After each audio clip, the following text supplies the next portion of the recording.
좀 속주간 했으면 싶은데 사도신경에 대해서 공부를 좀 하려고 합니다. 사도신경은 우리 신앙 고백의 핵심입니다. 내가 진짜 뭘 믿고 사는 거냐, 내가 믿는 핵심이 뭐냐, 그거거든요. 그래서 우리가 여행을 떠날 때의 지도를 가지고 떠나는데 그 지도에는 큰 지도, 세부 지도가 있는가 하면 간단하게 볼 수 있는 작은 지도가 있습니다. 작은 지도를 가지고 우리가 가다가 잘 못 찾을 때는 더 세부적인 걸 찾게 되지요. 그것처럼 우리 믿음 생활이 성경 전체를 믿고 살아가는데 언제 시간이 있을 때마다 틈날 때마다 성경 전체 중에서 우리가 찾고 싶은 거를 뒤져서 찾고 이거 쉽지 않거든요. 그러니까 우리가 믿고 있는 핵심, 기둥을 세우는 겁니다. 뼈대. 그래서 내가 믿고 있는 핵심이 뭐냐? 그 핵심 중에서도 사도들의 전통에 의해서 예수님의 제자였던 사도들의 신앙 고백, 그들이 고백했던 신앙의 핵심을 정리해가지고 우리가 믿는 믿음의 핵심을 정해놓은 게 사도신경이에요. 그게 사도신경. 그래서 우리는 여기 이 사도신경을 중심으로 해서 우리 믿음의 뼈대가 서기 때문에 그래서 예배 시간에 사도신경을 고백하는 이유는 우리가 고백하고 있는 믿음이 뭐냐를 다시 한번 확인하고 가는 겁니다. 그러니까 내가 이 믿음에서 벗어나지 않도록 이 믿음 안에 살도록 고백을 한다라고 하는 의미를 가지고 사도신경을 고백을 해요. 그러니까 우리가 고백하고 있는 믿음, 나는 믿습니다의 핵심이 뭐냐? 그 핵심이 사도신경이다. 그래서 그 사도신경의 정신을 우리가 좀 공부를 하는데 사도신경의 구조를 보면은 나는 믿습니다. 나는 믿습니다. 나는 믿습니다예요. 그렇죠? 거기 색깔이 다르게 가죠. 나는 쭉쭉쭉쭉 믿습니다. 나는 믿습니다. 나는 믿습니다. 이렇게 되어 있어요. 그러니까 나는 믿습니다라고 하는 고백이에요. 이게 나의 믿음이다. 내가 믿고 있는 핵심, 나는 믿습니다. 뭘 믿느냐? 내가 믿고 있는 믿음의 핵심이 신앙고백 사도신경입니다. 그래서 그 사도신경에 세 가지로 나누어져 있는 나는 믿습니다. 나는 믿습니다. 나는 믿습니다. 근데 그 세 가지는 그럼 뭐냐? 뼈대로 보면 첫 번째는 창조주 하나님을 믿습니다. 우리 아버지 하나님이죠. 두 번째는 그의 독생자 예수 그리스도를 믿습니다. 세 번째는 성령을 믿습니다. 결국은 삼위일체 하나님이죠. 삼위일체 하나님을 내가 믿습니다 라고 하는 고백이 신앙 고백. 그게 바로 사도신경입니다. 이 성부 하나님을 믿고 성자 하나님을 믿고 성령 하나님을 믿습니다. 그래서 지금 이단들이 막 들끓고 있는데 이단이냐 아니냐를 뭘 갖고 그걸 구별을 하느냐? 삼위일체 하나님을 균형 잡히게 고백하고 있으면 정통이고 삼위일체 하나님 중에서 어느 한쪽만 강조하고 한쪽 일그러져 있으면 이단이 그렇게 구별을 합니다. 그러니까 이게 신앙 고백에 의해서 고백되어지는 거죠. 그래서 이단 중에서 많은 이단들은 사도신경을 고백하지 않습니다. 왜냐하면 저거 걸리거든요. 본인들의 고백하고 대치되거든요. 그래서 아니에요. 신천지 아니에요. 죽어도 신앙 고백 안 합니다. 저 사도신경 안 합니다. 그게 자기들이 믿고 있는 믿음하고 뭔가가 좀 안 맞거든요. 아니야. 결국 이 균형 잡힌 성삼위 하나님, 그 하나님을 내가 믿습니다를 제대로 고백하는 게 이게 정상적인 신앙 고백입니다. 그래서 이 사도신경의 신앙 고백, 이것이 이제 결정이 되어져서 교회 전통적으로 신앙 고백을 하고 있습니다. 그런데 이 신앙 고백은 바로 우리가 믿고 있는 믿음의 핵심이라고 하는 겁니다. 사도들의 신앙을 이어서 핵심을 정리했습니다. 물론 사도들이 모여가지고 나는 전능하신 아버지 하나님 천지의 창조주를 믿습니다, 이렇게 한 건 아니에요. 그런 적은 없습니다. 그런데 사도들이 고백하고 있었던 신앙 고백들을 정리를 한 거죠. 이게 문구로 딱 나타나는데 언제 나타나느냐 하면 3세기에 나타납니다. 3세기. 예수님 승천하신 이후 약 170년 정도, 270년이 되나요? 예. 그 정도로 지나간 이후에 그 다음에 이제 이게 문구로 나타납니다. 예. 그때부터 계속 이 고백을 하고 있는데 재미있는 거는 이 3세기 이후에 이 문구들은 세례문답에서 사용되어졌다는 거예요. 세례문답, 세례를 받을 때에 문답을 하는데 이렇게 묻습니다. 당신은 이렇게 믿습니까? 이게 이제 그때는 의문문으로 되어 있었어요. 물음으로 그렇게 되어 있어요. 나는 믿습니다가 아니라 그때는 당신은 이러이러한 하나님을 믿습니까? 당신은 이러이러한 예수님을 믿습니까? 당신은 이러이러한 성령님을 믿습니까? 이렇게 이제 의문문으로 되어 있었다는 거죠.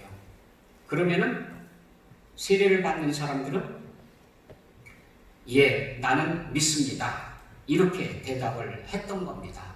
근데 이게 이제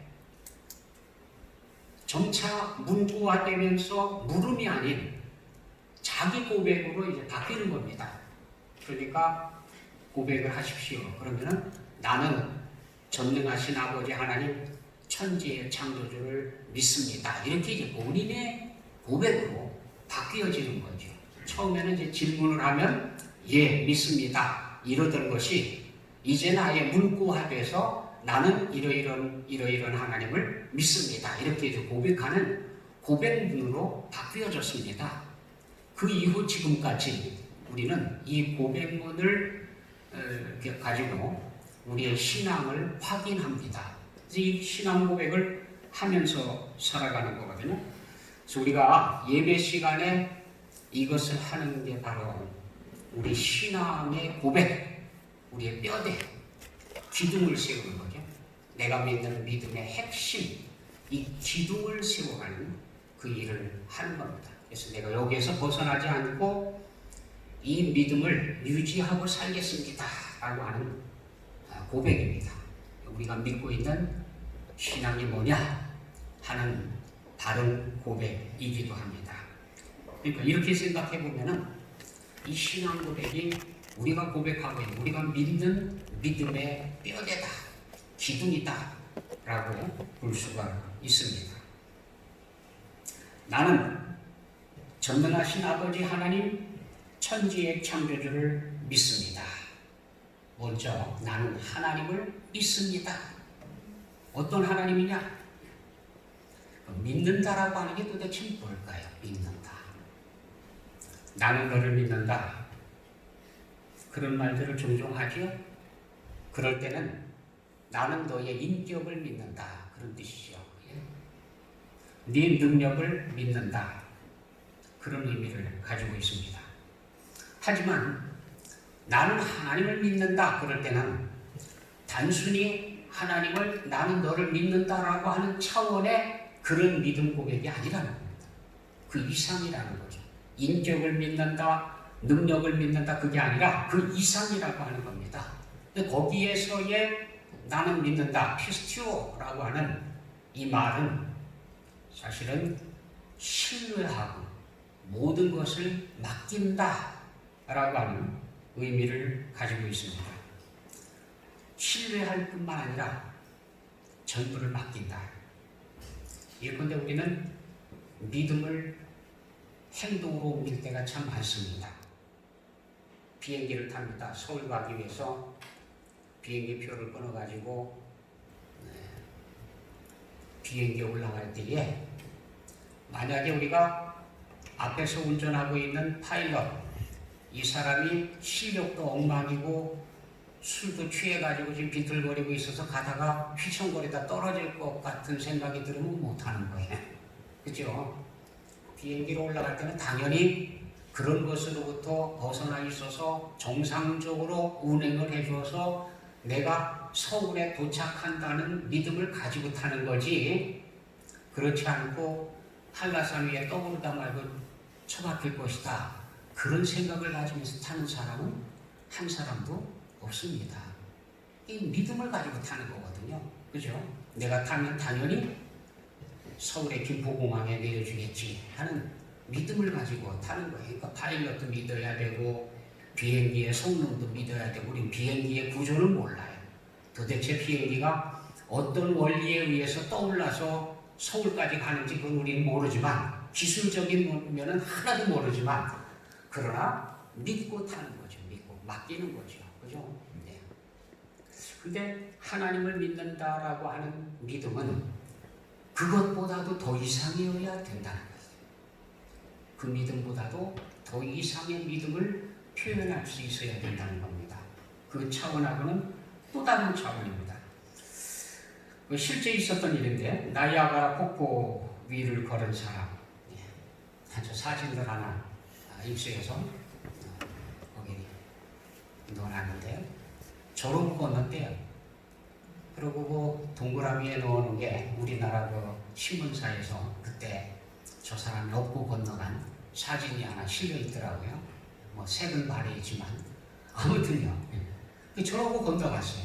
처음에는 혼자서 이렇게 건너갔고, 그 다음에는 사람을 하나 업고 거길 건너갔어요. 그러고 이제 굉장히 많은 사람들이 그 사진도 실으려고 했더니 잘 안 보이더라고요. 사람들이 그냥 빽빽하게 그 나이아가라 옆에 쭉 서가지고 이제 구경하고 있습니다. 저러가고 사람을 하나 업고 건너갔어요. 건너가서 묻습니다. 제가 여러분을 업고 여길 건너갈 수 있다고 믿습니까? 믿는데 의심하지 않습니다. 그럼 자, 업히십시오. 나와서 업히십시오. 그때 아무도 안 나가. 분명히 자기보다도 덩치도 크고 힘 있는 사람까지도 업고 건넜어요. 나도 업혀 있으면은 건너가리라고는 알아요. 그런데 맡길 수는 없다는 거죠. 왜? 불안하다는, 뭔가 불안해요. 그래서 이게 이제 믿음의 예화에서 사람들이 많이 이야기를 하는데, 그게 믿음이냐? 다시 한번 생각을 해보는 거죠. 진짜 맡길 수 없는, 나를 맡기지 못하는 그게 믿음인 거냐? 아니면 이게 불신이냐? 불신하느냐 이거예요. 어떻게 생각합니까? 참 묘하죠. 지식적으로는 돼요. 지식적으로는 나보다도 더 무거운 사람을 업고 건넜기 때문에 나도 업고 건너리라고 생각을 합니다. 지식적으로는 동의가 되고 받아들여집니다. 그런데 나를 맡길 수 있느냐 이거예요. 내가 진짜 업혀서 그 사람 등을 타고 저걸 건너갈 거냐, 이건 별도의 문제 아니냐 이거죠. 또 우리 믿음 생활이 지식적으로 동의를 하는, 우리 하나님이 천지를 창조하셨다, 우리 하나님은 전능하신 하나님이시다, 우리 하나님 우리를 돌보시는 하나님이시다, 이게 지식적으로 동의를 하는, 머리로는 다 이해가 되고 납득이 되고 다 되는데, 정작 내 목숨, 내 삶을 그분께 맡길 수 있느냐, 이 별개라는 거죠. 그래서 우리의 믿음은 결국 이것을 말하는 겁니다. 지식적으로 동의하는 걸 말하는 게 아니고요, 고개 끄덕끄덕거렸다고 해갖고 되는 게 아니라 정말로 나를 맡길 수 있느냐, 그분에게. 내 일생을 정말 하나님의 뜻대로 살겠습니다. 그러면 내가 성공하리라고 믿습니다. 하나님께서 계획하신 뜻이 바로 나에게 선하신 것이라고 하는 걸 내가 믿습니다. 그리고 그대로 따라가겠습니다. 내가 머리로 동의가 되든 안 되든, 내가 다 이해할 수 있든 없든 상관없이 하나님께서 계획하신 모든 것들은 선하시고, 그래서 하나님께 나를 맡기겠습니다 하는 게, 이게 이제 믿음이라는 겁니다. 믿음은 지식적인 동의를 말하는 게 아니라 자기의 전부를 맡기는 거거든요. 그렇게 생각해 보면 정말이지 내가 하나님을 신뢰하고 하나님께서 뜻하시는 대로 나의 전부를 다 그분 앞에 맡겨놓을 수 있느냐, 그분의 뜻대로 정말로 살아갈 수 있느냐, 그리고 마지막 날 이 땅을 떠날 때에 잘했다 하고 박수치며 떠날 수 있느냐 하는 거예요. 성경은 분명히 우리에게 그 사실을 얘기하고 있습니다. 우리가 하나님 아버지의 말씀을 따라서 순종하며 살아가는 게 그게 생명길이다. 그게 잘하는 길이다. 그리고 하나님 나라에 들어가는 거, 그게 잘 선택한 거다라고 분명히 얘기하고 있습니다. 그런데 이제 진짜 그럴 거냐, 진짜 맡기고 진짜 그 삶을 살아갈 거냐 하는 겁니다. 참 믿음은 그래서 우리의 삶과 가치를 바꾸어 놓습니다. 참 믿음을 산다고 하는 것은 인생의 목적이 바뀌는 걸 말해요. 완전히 새로운 존재가 되는 거예요. New being, 새로운 존재가 되는, 새로운 존재. 믿음 생활이라고 하는 것은 새로운 존재다. 보라, 새 것이 되었도다. 물론 그 전에 이전 것은 지나갔으니, 우리가 이제 전제 조건이 되겠습니다만, 아무튼 내가 과거의 나는 지나갔다. 이제는 새로운 존재가 됐다. 새 것이 됐다. New being, 새로운 존재다 라고 하는 선언이에요.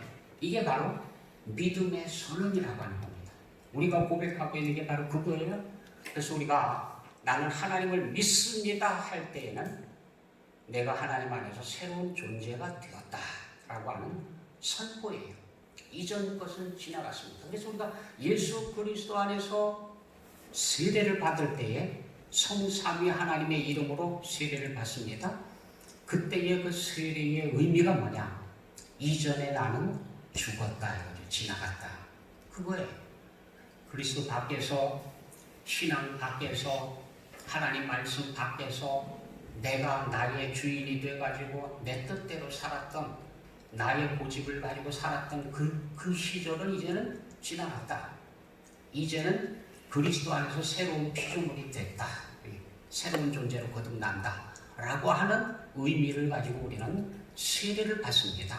세례를 받았다고 하는 것은 새로운 존재가 됐다고 하는 징표로 받아지는 거거든요. 마치 결혼식을 했다라고 하는 표시로 결혼 반지를 끼고 다니는 것과 똑같습니다.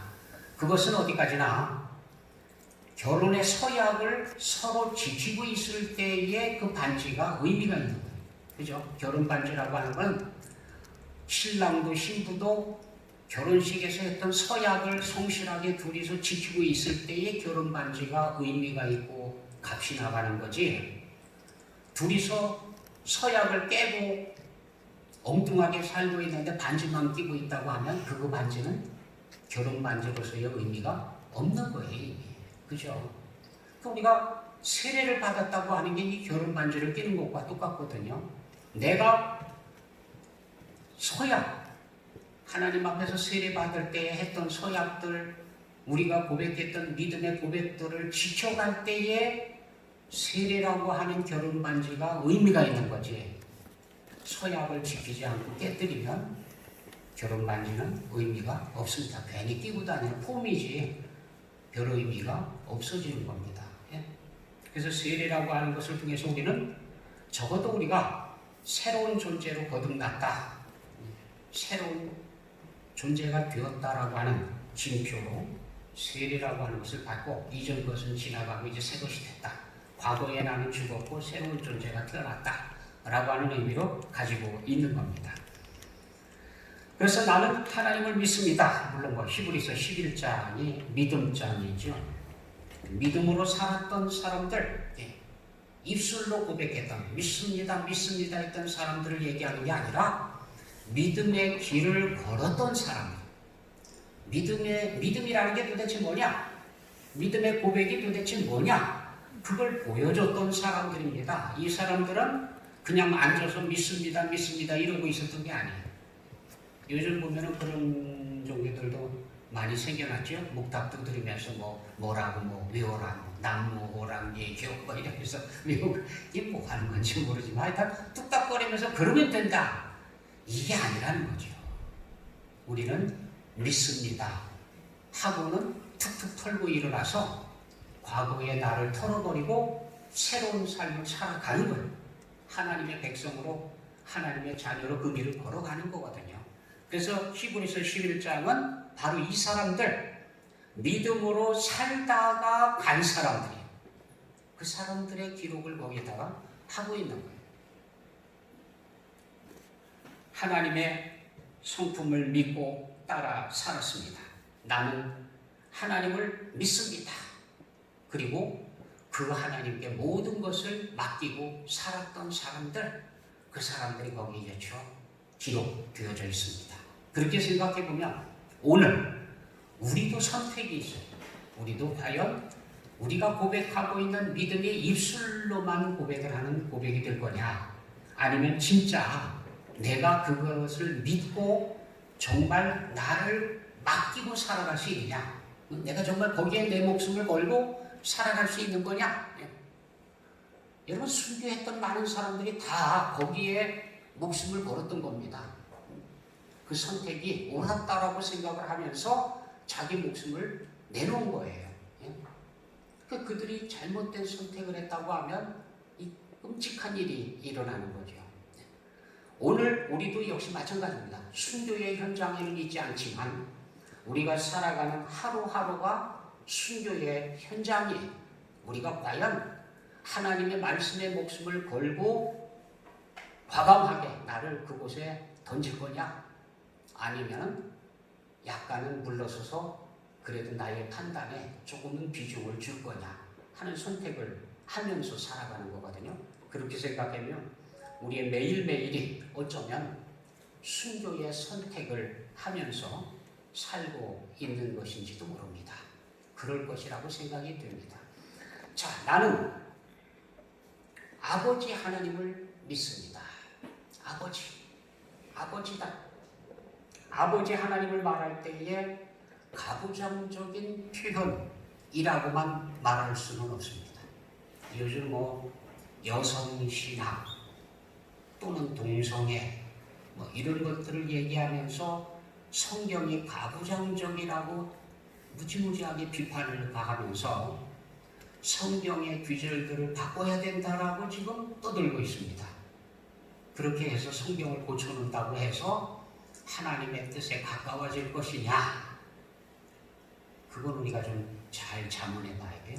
역사적으로 성경이 잘못됐다고 하는 주장들이 얼마나 많이 있어 왔는지 몰라요. 그래도 아직까지 고치지 않고 그냥 있습니다. 내용이. 문제는 뭐냐?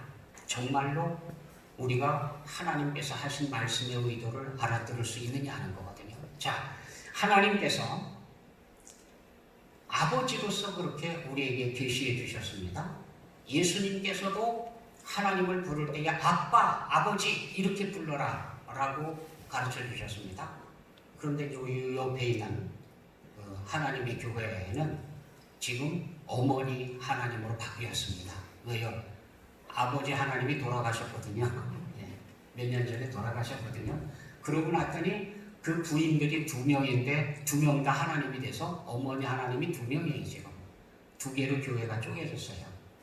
서로 각자가 자기가 믿는 어머니 하나님이 진짜 어머니 하나님이라 그러면서 지금 이제 싸우고 있죠. 자, 그런데 성경은 분명히 아버지 하나님이라고 불러라, 아빠, 아버지라고 불러라 이렇게 가르쳐줬거든요. 그게 가부장적인 표현이나 권위를 나타내려고 하는 게 아니고 하나님의 속성을 나타내요. 우리 하나님은 우리와 교제하시기를 원하십니다. 우리 하나님께서는 우리와 만나주시는데 친밀함으로 사랑으로, 희망으로, 신뢰로, 생명으로 그렇게 만나주시기를 원하십니다. 그렇게 우리와 친밀하기를 원하시는, 사랑을 표현해 주시기를 원하시는, 희망으로 다가오시기를, 그리고 신뢰로, 생명으로 그렇게 우리를 만나주시기를 원하시는 하나님께서 이 모든 것들을 표현할 수 있는 가장 적합한 호칭으로 아버지를 선택한 겁니다. 그래서 아버지, 그럴 때에는 그 아버지 명칭 안에 하나님의 친밀함, 사랑, 은혜, 소망, 그리고 거기 생명, 이게 다 거기 들어가 있는 거예요. 그걸 다 포함한 용어로서 아버지로 부르도록 그렇게 우리에게 다가오신 겁니다. 그러니까 우리가 하나님 아버지 이렇게 할 때에는 그 아버지 속에 이런 의미가 담겨져 있어야 돼요. 하나님께서 나를 사랑해 주시고 보듬어 주시고 나로 하여금 하나님을 신뢰하게 만들어 주시고 하나님께서 내게 생명을 주시고 하는 이 모든 고백이 아버지라고 하는 단어 속에 들어가 있다. 또 하나는 이 아버지라고 하는 표현 속에는 어머니가 가지고 있는 의미도 포함되어져 있다는 겁니다. 그 속에 이미 부모님으로서요. 꼭 뭐 분리해서 엄마는 아니다라고 하는 게 아니라 아버지라고 하는 호칭을 쓰라고 하면서 그 속에 이미 어머니의 속성도 다 포함하고 있다. 어머니가 낳은 자식을 사랑하고 아끼는 것처럼 그런 표현들이 있는 겁니다. 예를 들면 이제 사랑이라고 하는 표현, 하나님께서 우리를 사랑해 주신다 할 때의 그 사랑의 표현은 바로 어머니의 사랑, 모정이라고 하는 것을 포함하고 있거든요. 그래서 그런 의미를 보면은 이미 그 의미 속에 다 포함하고 있다. 결국 아버지 하나님으로 우리를 만나주시는 하나님은 우리의 아버지도 만드신 분이시고 우리의 어머니도 만드신 분이 바로 하나님이시다. 그러니까 그 하나님 속에는 아버지의 사랑과 어머니의 사랑, 특성, 이 모든 것까지도 다 포함시켜져 있다. 그래서 우리가 신앙 고백을 할 때에 아버지 하나님 이렇게 고백을 할 때에는 그 속에 바로 이런 의미들이 들어가 있다고 하는 거예요. 그런 하나님을 내가 믿습니다 라고 그렇게 얘기를 하고 있는 겁니다.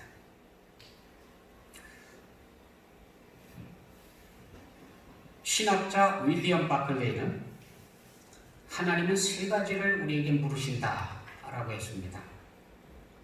첫 번째, 나의 일을 알리기 위해서 어떻게 하면 좋을까라고 묻는다고 그래요. 하나님께서는 단도직입적으로 혼자서 독단적으로 아무렇게나 우리가 원하든 원치 않든 막 이끌어 가시는 그런 하나님은 아니십니다. 아버지로서의 하나님이시기 때문에 우리를 사랑하는 만큼 또 우리의 의견도 존중해 주면서 우리가 자발적으로 하나님을 따라가기를 원하고 계시거든요. 그러니까 우리에게 이런 질문을 하고 계신다라고 신학자가 얘기를 했습니다. 나의 일을 알리기 위해서 어떻게 하면 좋겠느냐. 하나님께서 하시는 일, 하나님께서 무슨 일을 하시고 어떻게 하시는지 이런 일들을 사람들에게 알리려고 하는데 어떻게 했으면 좋겠느냐. 그 얘기는 뭐예요? 우리 보고 어떻게 할래? 그 얘기예요. 나의 일을 사람들이 무관심하게 사는 것은 내가 원치 않는다. 사람들이 관심을 가지게 하려고 하면 너는 뭘 할 수 있겠니? 그걸 묻는 거예요. 우리에게. 두 번째는 사람들이 내 말에 귀를 기울이게 하려면 어떻게 하면 좋을까? 사람들이요, 옛날부터 지금까지 하나님의 말씀에 귀를 기울이질 않습니다. 안 들으려고 그래요. 하나님의 말씀을 안 듣고 벗어나서 살려고 멋대로 살고 싶어서 그게 바로 사람들이 살아가는 모습입니다. 자, 그럴 때에 그런 사람들에게 어떻게 하면 하나님의 말씀에 귀를 기울이게 할 수 있겠느냐?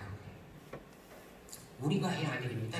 하나님께서 강제적으로 아니면 천군 천사들을 동원해서 사람들을 끌어다가 그렇게 하시질 않습니다. 그걸 우리에게 맡기는 거거든요.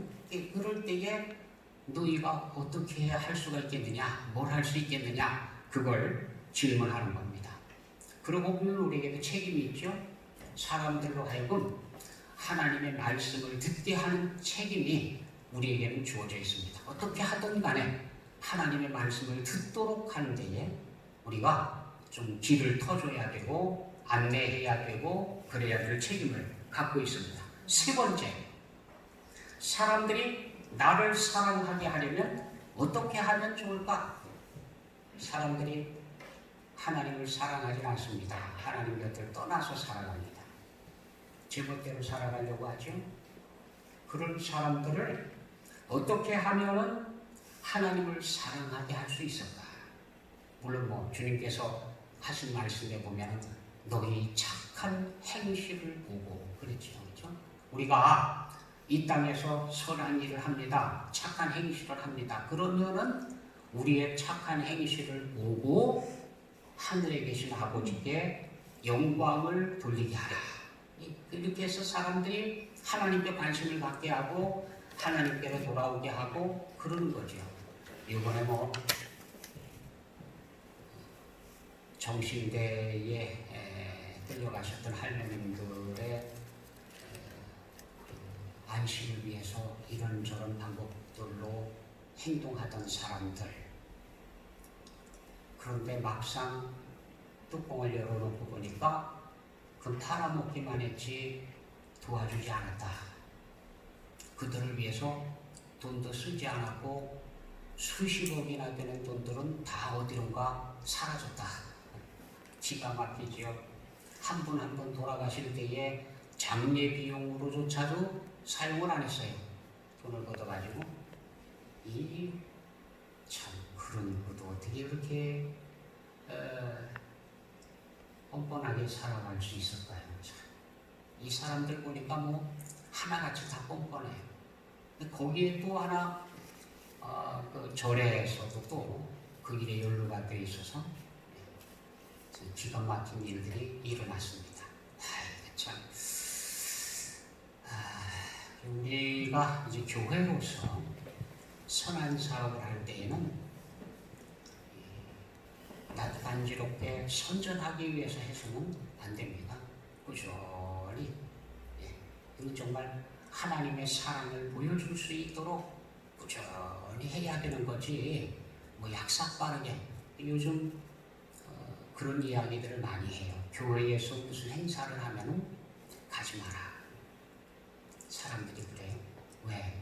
그거 뻔하다 이거예요. 전도하려고 그런다는 거예요. 가면은 예수 믿으라고 그 얘기 하려고 저거 한다는 거예요. 그러니까 갈 필요 없다는 거예요. 점점 공익사업들이 늘어나면서 꼭 그렇게 필요하지 않다 보니까 굳이 쫓아다니지 않아도 되는 그런 세상이 됐습니다. 우리도요, 뭘 하든지 간에 금방 표신하고 하겠다라고 하면 안 돼요. 그러면은 반감만 삽니다. 그냥 꾸준히 돕다 보면 감동을 받아서 우리 착한 행실을 보고 하늘에 계시는 아버지께 영광을 돌리게 하면 되거든요. 그럼 돌아오거든요. 또 열심히 섬기다 보면은 마음문이 열려가지고 저절로 묻게 됩니다. 그럴 수 있습니다. 그러니까 너무 약삭 빠른 예산을 하지 말자는 거예요. 너무 야가 빠진 예산을 하다 보면 오히려 반감만 일어나거든요. 자, 그래서 신학자 윌리엄 바클레이가 묻고 싶었던 게 바로 그거예요. 하나님께서 이런 것들을 우리에게 맡기고 싶어 하신다 라고 하는 의도를 이야기한 겁니다. 나는 전능하신 하나님을 믿습니다. 전능하심은 그럼 뭘 믿는 믿음이냐? 성경이 말씀하시는 하나님은 바로 전능하신 하나님, 창조주 하나님, 오직 유일하신 한 분 하나님. 그래서 우리 그 하나님 아레아 한글로 썼던 지금 제주도에는 발음이 남아 있다고 하면서 혼이라고 이렇게 발음을 하는데 그 발음이 가지고 있었던 의미가 이제 양쪽으로 나뉘어졌습니다. 번역을 하는 과정에서 한쪽은 하늘이라고 하는 뜻으로 번역을 했고 또 한쪽은 하나, 유일하신 하나 쪽으로 번역을 했습니다. 그래서 하나님, 이걸 우리가 이제 우리 성경이 하나님으로 선택을 했죠. 그래서 하나님은 유일하신 참 하나님, 한 분밖에 안 계시는 유일하신 참 하나님, 유일신에 대한 개념으로 하나님이라고 번역을 했고요. 천주교 쪽에서는 하늘님으로 번역을 했습니다. 그래서 하늘에 계시는 분, 하느님. 그래서 하늘님이 하느님. 그래서 지금은 하느님으로 그렇게 번역을 했습니다. 의미의 차이가 있죠. 같은 분을 표현하려고 한 건데 해석상 차이가 있습니다. 그래서 이게 하느님 개념